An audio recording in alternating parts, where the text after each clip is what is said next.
Welcome. So today is episode 4 and I'm going to be talking to Karen. Karen was actually one of my teachers while studying nutritional therapy at the College of Naturopathic Medicine. And we met in, I'm guessing it was about 2015, I think. So just to give a bit of introduction, I think as one of my instructors, I really appreciated how you made things very practical and accessible. And it was the first time I had a real eureka moment in terms of like how to do a consultation. And I realized it's like a mathematical formula. And to explain a little bit, we ask people lots of questions going through, symptoms, and there will be crossover points where multiple things will correspond to the main symptoms.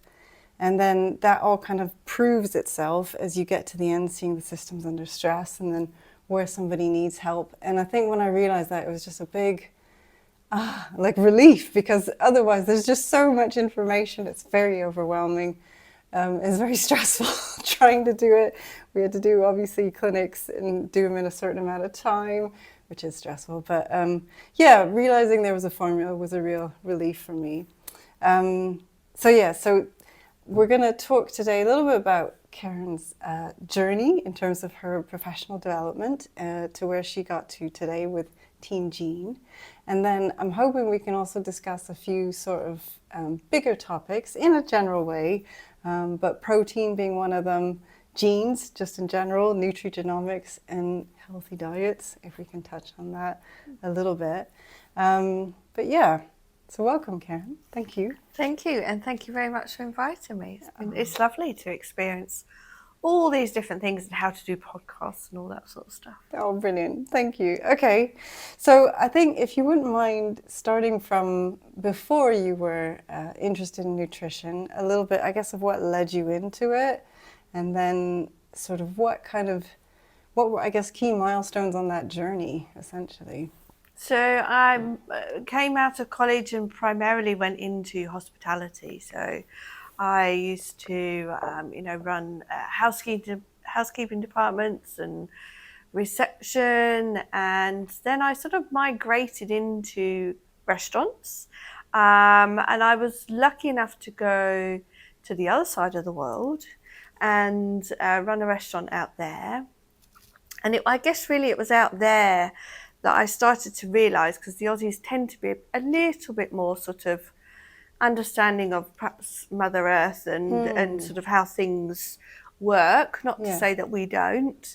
But yeah, there was more sort of discussion about food and what it does and how it might sort of play out. And if you eat perhaps a little bit more naughtily, then other things might happen in later life and those sort of things. Nothing in detail, but it was all very sort of, if we carry on eating like this, is this going to have an impact? Was that the first time you thought along those lines in terms of what we eat? And, because in hospitality or in hotel work, it's long hours. You literally eat on the go, and that's just all you know, really. Yeah. Or that's all that I knew anyway. Let's put it that way. I did a lot of waitressing too. Yeah. Oh, yeah, absolutely. It's hard work. So, so I did the lovely time in Australia. I came back to the UK, and it was just one of those moments. So I'd switched on the computer, and there was an advert for a nutrition college. So I started my nutrition career. I studied that part-time, as most people do. In that stage, I was actually in admin, so I had more control over when I could eat and have access to a kitchen, because in hospitality you don't have that. Yeah. Which obviously impacts your capability of what you can and don't want to eat. So I did that, and then I just thought to myself, well, this is lovely. I've done a diploma. Actually, I want to learn a bit more about the science. So I did an undergraduate in nutrition science for 3 years. Wow. And I came out of there, and I was really lucky in that I managed to get a couple of jobs, of which one of them was teaching at CNM. And that's a really interesting sort of story about that, was because I was in London, and I hope nobody's offended, but I needed to go for a wee. So I was near C&M, obviously knew where it was. I'd been a student there. Yeah. I thought, oh, they won't mind me just going in and using the loo. So I literally went in there, and all of a sudden, the director of education came out of her office, which was on the way. Yeah. She went, oh, Karen. I went, yes. I thought, oh, no, I'm Guilty. just guilty Yeah. before I've even done anything. She went, you wanted to do some lecturing, didn't you? Oh, amazing. And I went, yeah, could you just hold that thought? I just 1 need minute. some wee. Do you mind? Oh, She went, bless. no, not at all. And that literally is just how it all Wow, started. that's really cool. That's quite like good fortune. Amazing. So occasionally, needing a loo leads to Can all be sorts of helpful. different things. Yeah, that's really funny. And then along this time, were you also experiencing for yourself any like major, I don't know, journey in terms of your own health? Because I know for me studying, it definitely was a big eye opener in terms of, I guess like I was my best guinea pig really, you know, to try stuff on. Yeah. Yeah, I mean, you know, I've never been a very, very thin person. I've always, you know, been on the upper end of the scales, depending on my age and lifestyle and that sort of stuff. And yes, I guess really, you know, sort of growing up with a traditional Western sort of food intake.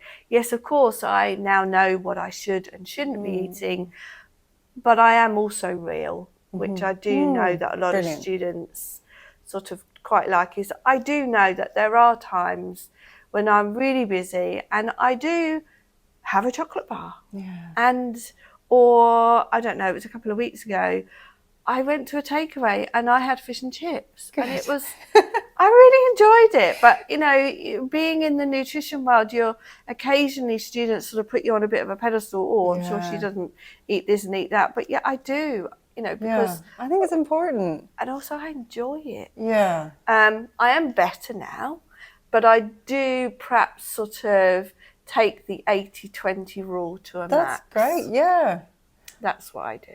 I think it's really, yeah, being honest for myself, I think that was a really, like my study time kind of went from obviously not understanding a lot of like health and what's helpful to me to starting to understand to going to like extreme perfectionism, you know, like, and then, but almost like a very judgmental, critical attitude of like everyone else and like I'm safe because I'm living on this pedestal. And then after graduating, realizing like, A, it's not sustainable forever for sure. And B, it's not that much fun. Like you're not really enjoying your life if all you do is stick to this regimen.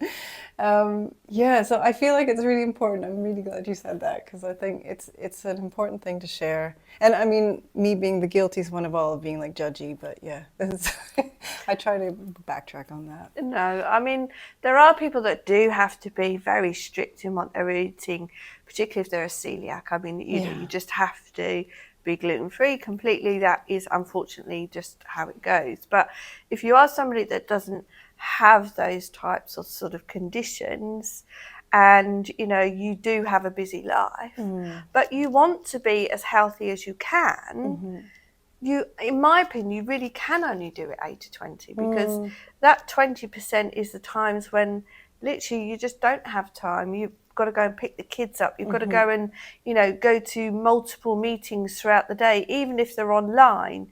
You know, you don't have the ability to go downstairs and put the bread maker on and, you know, do all that wonderful stuff. And so, yeah, it's just, I guess sometimes I just have to remind myself and go, no, actually, Karen, let's do a plan this week and be as good as possible. Yeah, no, that's good. It's very realistic. Okay, so moving on a little bit. So you went into teaching, but as well, I think running your own clinic. Do you want to share a little bit about having a clinic and I guess, yeah, how that worked, what was good, what was not so good? So I love being in clinic. So that I've been lucky enough to be sort of in clinic from a personal, as in my own, you know, clinic looking after clients, but also I've been lucky enough to supervise students in clinics. So I've done quite a few hours in clinic either way. But for my own personal clinic, it's, you mentioned it earlier on with regards to aha moments. I love it when, you know, when your clients actually get it. Like, if you do this, or if you increase your protein to this, or if you, you know, X, Y, and Z, and they're interested and they do actually at least try it and feel, and if they do feel some benefit, that's brilliant, because they'll come back and tell you, you know, multiple times, which is amazing. But the other side is also the fact that I'm obviously a lecturer and a supervisor for, you know, clinics and supervising students. So it's actually seeing them and their aha moments, where their clients come back and go, yeah, I have done this, and yes, I do feel better. And I can see them going, really? Like, I've only asked you to change this, this, and this. But yeah, it's lovely. Yeah, it's a good. Yeah, I when I was like seeing people for my own sort of clinic, I kind of said, even if you only do like 40% of what I suggest, that's amazing. And even that, I think, is quite high. It's a lot of changes and considerations that someone has to really spend time on and think about. But also, it's so tricky. I don't know. I feel like it's been tricky for me, anyways, as a business model, because I think a lot of people come with like wanting the quick fix, or the take the pill and fix everything, and aren't always ready to like look into actually working on themselves or looking at things. So yeah, I feel a lot of practicing is actually helping people to set their own expectations. And unfortunately with food, it's not a quick fix, unless it's gluten and you're celiac. Yeah, of course. But you know, it's not a quick fix. It does take time, and there are multiple other possibilities that could influence an outcome. You know, the environment, toxins, all sorts of different things. And so therefore, I think where we've got used to medications, take the medications and it does that. But where we're trying to perhaps, you know, help clients with how they're eating, or perhaps reduce something or increase something else, you know, it takes a while for it to sort of, you know, for them to get round of what they've got to do and understand it, for them to go out and get the right food in the first place, and then they can actually incorporate it. So you've got 3 steps before you actually get to the end thing and actually eating the way that person's asked you to do that. So it's all about managing that person's expectations, that the food is not the magic pill. It will get you at the end. It will get you there at the end, but it's not going to be instant, unlike a medication, hopefully. Yeah. How much of a success rate did you find? Like, do you think 40% is accurate or hopeful, or too optimistic?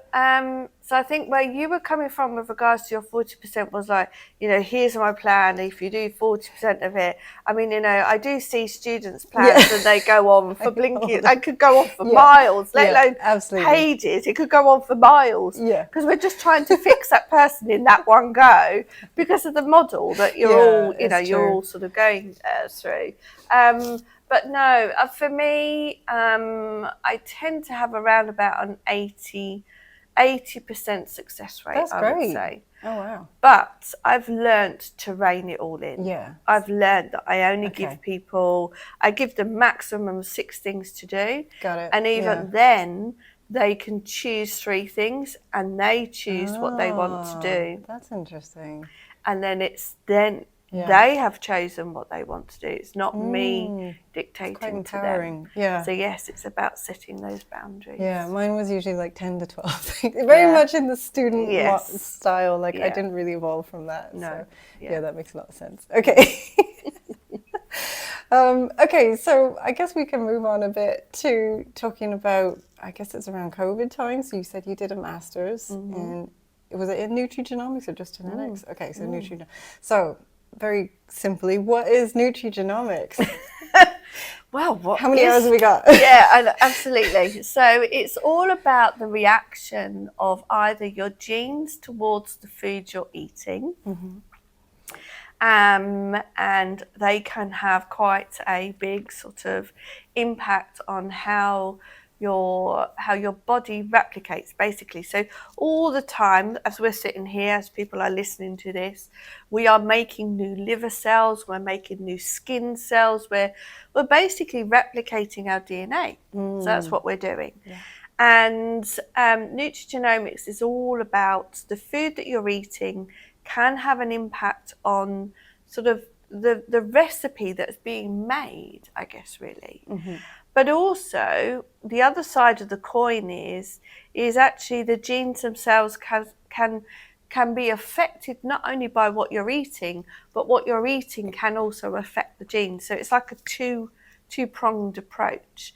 One is nutrigenomics, one is nutrigenetics. So it's all about sort of, is it the food that you're eating that there is a problem, or is it the fact that your genetic code means that really that particular food is not brilliant for you?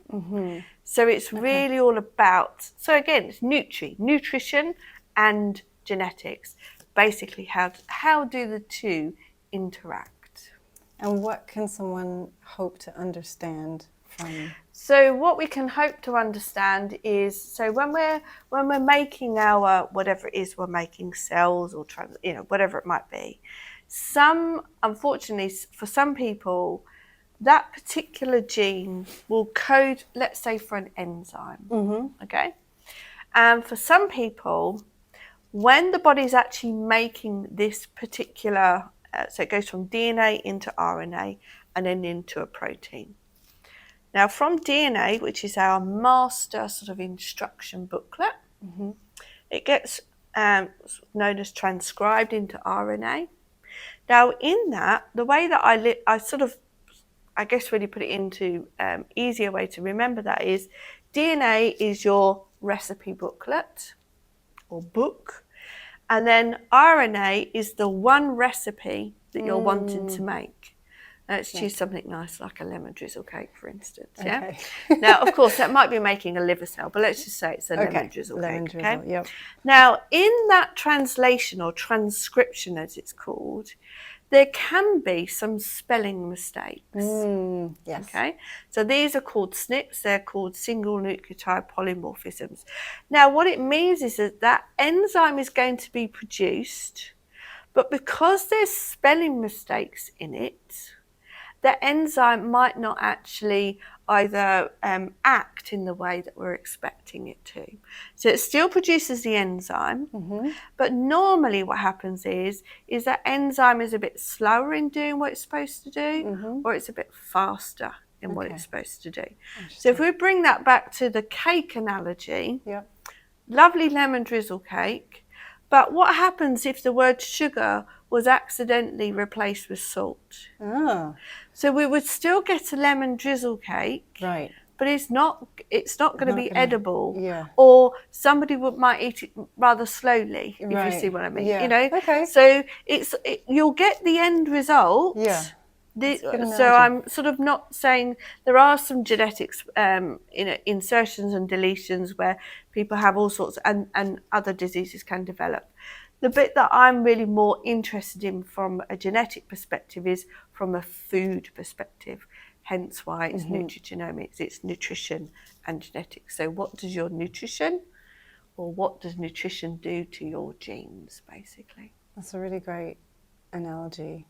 So, okay, partly I understand that obviously worldwide, science-wise, our understanding of DNA evolved at a certain point. You might know when specifically, but we now understand, because I think previously we would have understood that you have that gene and that's you, that's foretold and written in your life as that will happen.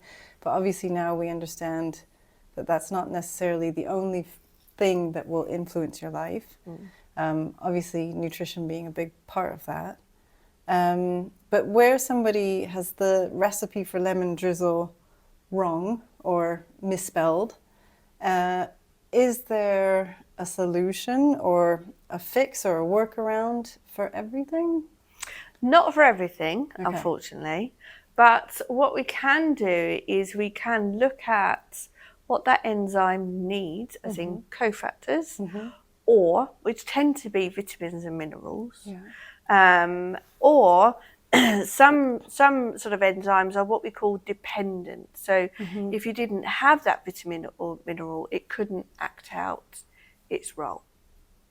So what we can do is we can actually look at those and we can ensure that that person is eating those types of foods that have got perhaps either higher levels, or just ensuring that that person is eating those types of foods in the first place.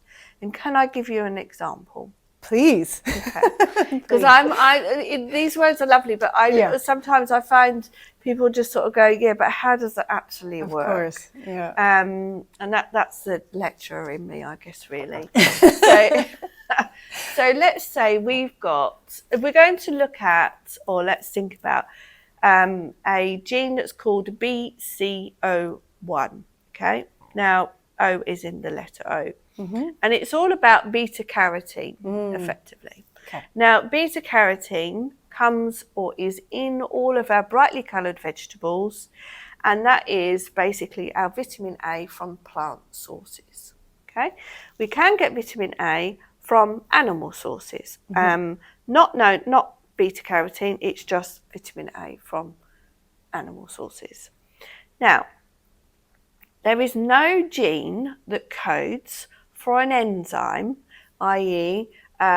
For the vitamin A that is gleaned from the animal sources. So if you were to eat some liver, for instance, the liver contains the vitamin A and the body can glean that vitamin A from that liver. What does glean mean? Sorry. What that means is it can actually absorb and use that particular mineral, or vitamin.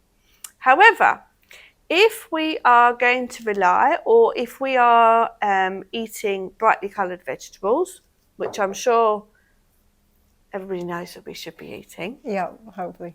Oh no, some people don't. We can help though. we can help you, absolutely. So if they're not eating animal sources, for instance, we've got this wonderful brightly coloured vegetables, but unfortunately, in order to utilise the beta carotene from these brightly coloured vegetables, there is a particular gene that codes for an enzyme that helps us to actually glean or use that beta carotene. Now, if somebody has spelling mistakes in that particular gene, then what effectively means is that our ability to actually utilise that beta carotene is nowhere near as efficient as we would like it to be. So they could be eating all the carrots for England and not necessarily getting as much as they should be. Yeah, absolutely. Now, they will be getting some vitamin A, because if you didn't, you wouldn't be alive. Okay. But it's the amount that you need for all of the body processes. Now, vitamin A is needed for eye health, thyroid health. Well, I mean, basically, I could go on, but loads of different places. So it's important. So this is not me saying you can't eat plant-based, absolutely not in any way, shape or form. But this is me saying, if you are plant-based, first of all, we've got to make sure you're not a bland plant-based. You've got to include those brightly coloured vegetables. What would be bland plant? Well, just sticking to green. Okay, yeah. I like green greens. only. Yeah, I like my greens, but you need to get the colours in. Yeah. And if you are relying just on your colours, first of all, you've got to have a decent amount going in. And secondly, if you do have spelling mistakes, and you have more spelling mistakes than perhaps others, then you might want to think about, do I need to have either a piece of, animal source vitamin A, or do we need to perhaps rely on some supplementation, because that will supplement what may or may not be going in. It's really powerful, and I think so relevant. Like, everybody's talking about plant-based, and obviously plants are very important. Absolutely. But it really highlights how individual people are. And I think for myself, I may have told you this already, but I grew up vegetarian. I come from like 3 generations of vegetarians. and I never felt convinced as a child.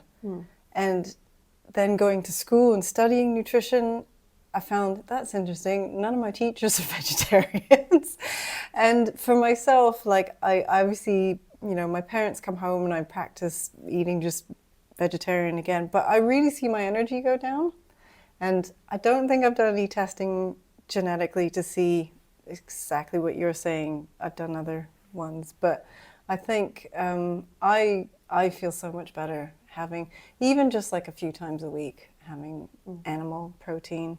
It really helps me have better energy and just feel more vital. Yeah. But I do feel it's an opportune moment just to say that how you are eating, if that's your beliefs are that you want to be a vegan, and your beliefs are you want to be a flexitarian, you want to be a vegetarian, you want to be a pescatarian, you want to be a carnivore, you want to be paleo, you want to be, this is all about, we talk about exclusivity in regards to humans, exclusivity in regards to food as well. So if you're listening to this and you are a vegan, we're not going to say that you can't do that, but it's very much a case of, and again, this is the individuality of nutrition, is the person sitting in front of you, what are their beliefs, how do they want to eat, and how can we support them? Okay, another tricky question then is, without doing the genetic testing, do you think just seeing someone in clinic, you'd be able, I guess you'd have a clue as to, what somebody is not getting or what's not processing optimally, but you wouldn't have as much clarity, I don't think. In my opinion, and of course it is only my opinion, but in my opinion, it gives me the full information. Yeah. I can work with people, and I have worked with, hundreds of people with no genetic testing at all. But I find as though if I include that and that client is very happy with that, it almost takes me to that. Not the next level, but I've now got everything in front of me. Yeah. Yeah. So as a practitioner, it's another tool in my toolbox. It certainly is not necessary, because I know there's a lot of people out there a bit worried about, their data and how that all works. But basically, I primarily look after athletes or practitioners that are looking after athletes, and they tend to be people that are quite driven. They want to know either to shave off that half a second in the sprint, or to help them with energy production over the length of a marathon or a cycle race or triathlon or iron person, that sort of stuff. So for me, it's that's that last little bit of information. Yeah. But I'm fully aware that we can obviously do consultations without it. If a client says no, that's absolutely total respect to them, no problem. But it is useful. Yeah. No, I agree. I've done a bit myself, and I find it helpful. Yeah. Okay, well, now would be a lovely time for you to tell us about Team Gene, how that came about and what you do. And, So Team Gene came out of COVID, really, because as I guess really half of the world, pretty much had no money coming in. And, I'm no different from many other people, but I had just finished my master's in nutrigenomics. And I say I'd finished about 4 months previously. I was slowly getting over that, because doing any qualification, you take time to sort of get over it. Yeah. Just physically as well as, mentally as well. Yeah. And I guess really it was the opportunity. I had time on my hands. I was able to plan and look into this. I just, got my qualification. It was almost as if somebody had said, right, You're just about to get off of the Ferris wheel of life. Everything is going to almost sort of be, still for 3 months. Obviously, we didn't know that at that time. Why not use that time to actually do what you're now trained in and have always been interested in? So that's literally how it was born. Amazing. Effectively. And, when you're faced with absolutely no money coming in, it's a bit of a driver, really. Yeah, definitely. So, and then I sort of thought to myself, well, I'm at that stage where I've worked for, throughout the whole of my life, I've worked for other people. Now you've got the qualification, now you've got the expertise, now you've got the years in clinic. This is the perfect time to do it. So I thought I took that challenge. Amazing. So I set Team Gene up, lucky enough to sort of know roughly how to do it because, just throughout the people that I know, you ring people like, how do you do this? How do you do that? That sort of stuff. Of course, they were at home as well. They were, so it was brilliant. Yeah. And so it was born. So primarily I initially, concentrated on athletes. And I chose athletes because they have that drive. Yeah, a bit more dedicated. Absolutely. And once they've made their mind up, they do the test and you go, right, you need to incorporate X, Y, and Z, and they will incorporate X, Y, and Z. Yeah. Or they'll say, why am I doing that? And they'll go, these are the reasons why. And they'll go, right, I'll go and do it then. Amazing. So, it is almost like an ideal client. Not to say that there aren't people out there that aren't driven to do that. Yeah. But it's a subsection of that, that they.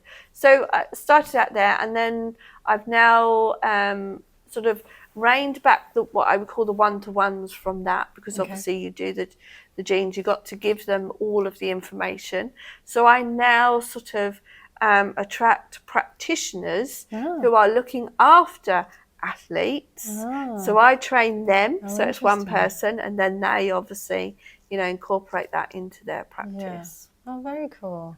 So I've really enjoyed it. I've really, really enjoyed it. And it's the first time I've actually run a business for myself. Is it? Yep. Oh. Always sort of worked either contracting or other people and that sort of stuff. Okay. I'm never going to be a millionaire out of it. And that's not the point of this particular company. And, it's literally, there to take on clients, I guess, really that I want to work with. Yeah. So I'm not going to make loads of money. That's not the point of Team Gene. It's the point is actually running a business, attracting clients, working with them, and then basically, that's how I go. So are you open to hearing from other athletes or mainly just practitioners at this time? I don't mind either. That's not a problem. Either or, that's no problem. But I've gone more towards the practitioners is because it's almost sort of training one person and then they can train the others. But no, I have no problem in helping, the individual. There's quite a few companies today that operate for like a, more general public. I actually did through my work a Bupa related kind of genetics thing, but I found it very generic and not so helpful to me.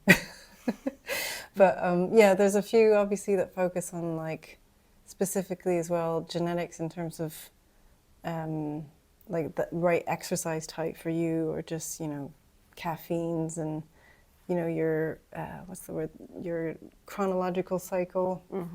I'm not saying the right word, I can't think of it, sorry, but I'm a bit so the nutrigenomics world, we only cracked the DNA code, I think it was 2003.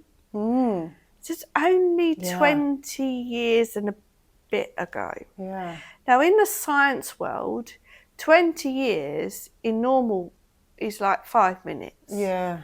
Because it's really not very long. And 20 years ago, they thought that once they cracked the code, they had cracked the human. They knew, they knew this was going to be the answer. But actually, once they realise what they got, it actually just, it doesn't, you know, you've got to understand what the answers are. And this is what, over the last 20 years, people obviously been studying and doing research and all that sort of stuff.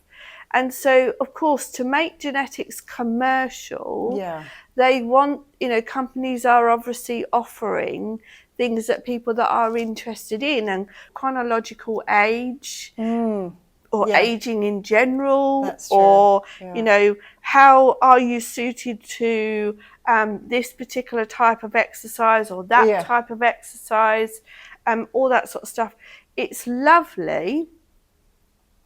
And of course, I'm not saying that anybody is not right in what they're doing, but I'm always a bit cautious of, you know, the nutrigenomics is actually all to do with the food. It's not really, you know, out there to tell you, you know, how long you're going to live and, you know, that sort of stuff, because we haven't cracked that yet. We don't know how that works.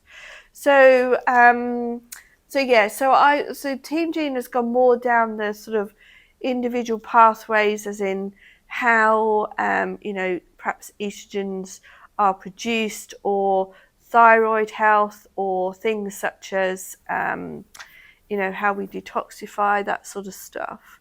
There are many companies out there that will give you information, but it's pretty useless until you actually know what it actually, how, what to do with that, really.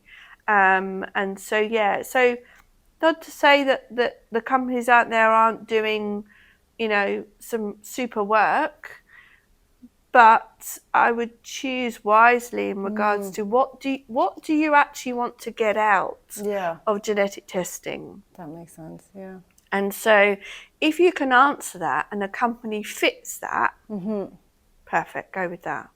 I think it's quite unique with food as well, because it means that it's something you can evolve with, as opposed to it being like, well, you're only suited to doing cardio exercise for the rest of your life, so just do, you know, it's something that you can adapt and work with.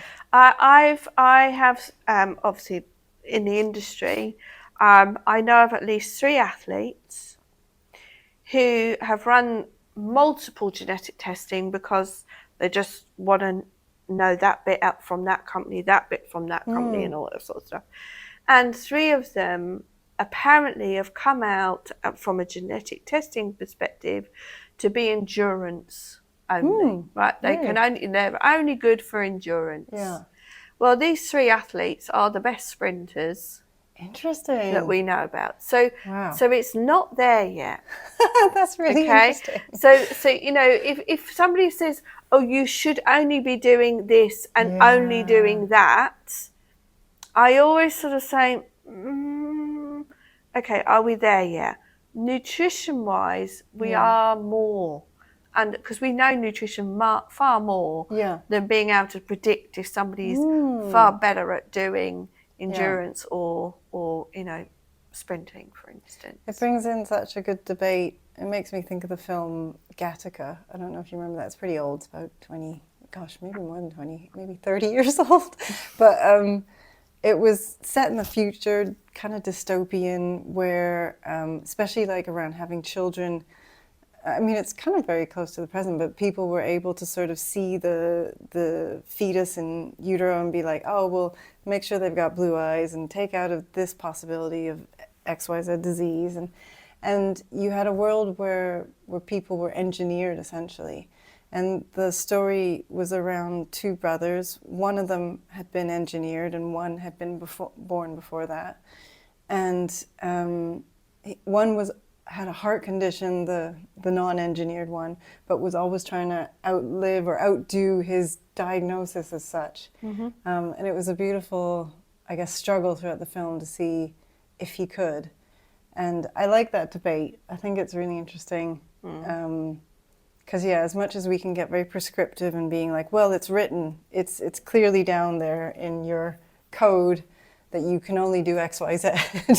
It's, you know, there's the factor of the human spirit, or just being able to.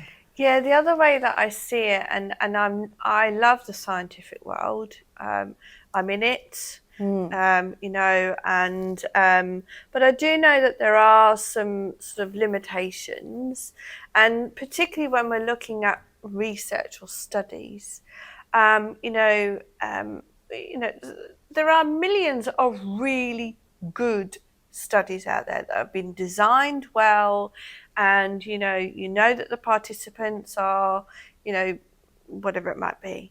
But even now, you know, science or research itself is more about getting a bunch of people together of various ages, mildly the same, you know, sort of, and obviously, you know, those participants go through the trial, and then we get an outcome.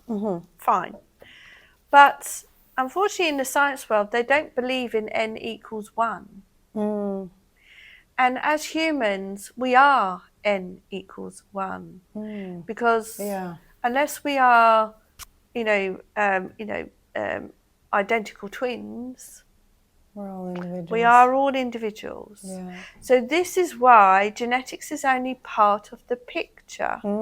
Because even if you and we got to this office in the same car, the same journey, the same length of time, I was driving and you wasn't.